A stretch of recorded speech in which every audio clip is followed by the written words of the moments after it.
나중에는 수신자보다 수신국에서 먼저 파악할 수 있을 정도였다. 주당 300여 건씩 7천여 건을 해독을 해서 그때 전 세계 사람들 다 충격이었겠죠. 미국을 건드렸기 때문에.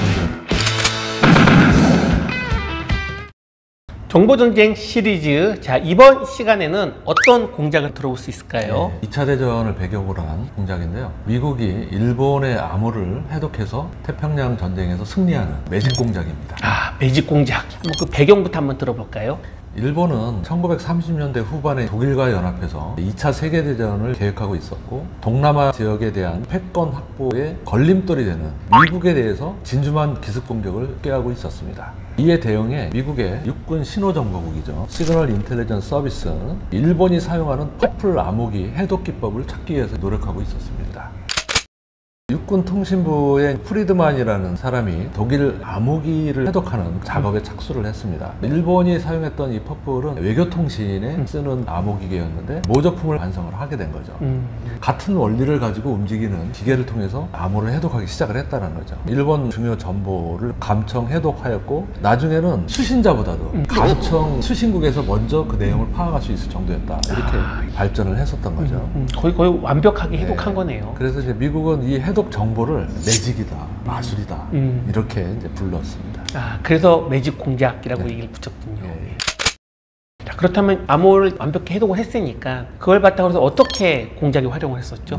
암호 해독 공작은 굉장히 많은 인원도 필요하고 세심한 준비가 필요하거든요. 해군과 육군이 해독문을 공유하기 위해서 홀수나른 해군, 짝수나른 육군 이렇게 서로 교체를 해가면서 통신을 수집을 하고 해독을 하기 시작을 했거든요. 진주만 기습 공격 6개월간 주당 300여 건씩 총 7천여 건을 해독을 해서 1561건의 매직 정보를 생산했다고 하거든요. 나눠서 했다면 엄청난 양을 같이 할 수 있다는 장점이 있지만 한쪽이 약간 게으른다고 하게 되면 오히려 큰 문제 날 수 있는 단점이 있겠네요. 진주만 기습 공격 이전에도 이렇게 중요한 매직 정보를 생산할 수 있었는데, 전날에도 도쿄에서 워싱턴 대사관으로 보내는 14개의 메시지가 있었어요, 암호문. 그때가 이제 공휴일이었고 일요일날 진주만 기습을 했거든요. 평일에서 공휴일로 바뀌면서 이러한 빈틈이 있었던 거죠. 그래서 결국 14개 중에서 2개 부분만 해독이 되고 그 이상은 전체를 같이 해독을 해야 되는데 일부만 해독하니까 이게 의미가 없는 거죠. 쪼가리 정보를 가지고서 이 중요성을 인식하지 못했다는 거죠. 진주만 기습 공격이 미국 사람들한테는 아주 커다란 충격을 주었습니다. 그 당시에는 그때는 전 세계 사람들 다 충격이었겠죠. 미국을 건드렸기 때문에. 미국을 건드렸다. 일본의 그 당시에 고위급 해군 장교들이 미국 해군사관학교에서 교육을 받았던 미국의 해군력이 어느 정도 잠재력이 있는지를 알고 있는 사람들이었거든요. 뭐 군부의 명령에 의해서 전쟁을 수행을 하긴 했지만 굉장히 회의적인 생각들을 가지고 있는 장교들이 있었고요. 결국 진주만 공격으로 일본은 더 이상 물러설 수 없는 미국과의 전쟁을 수행을 하게 됐죠. 미국은 일본의 공격에 충격을 받고서 여기에 대비하기 위해서 매직 공작을 더욱더 활성화하기 시작을 합니다.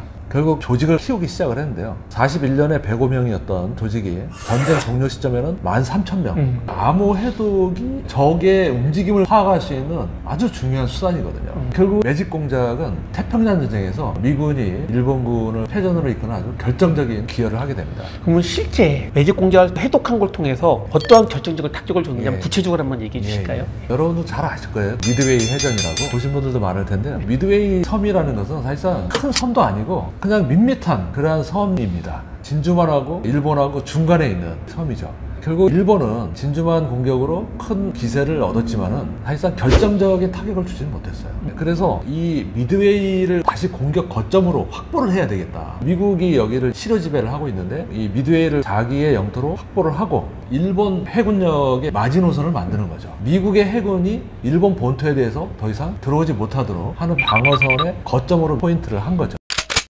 그리고 미드웨이 섬을 통해서 진주만을 다시 한번 공격할 수 있는 기회를 가질 수가 있고, 여러모로 군사적 요충지라고 볼 수가 있습니다. 일본은 여기에 대한 공격을 준비를 하고 있었습니다.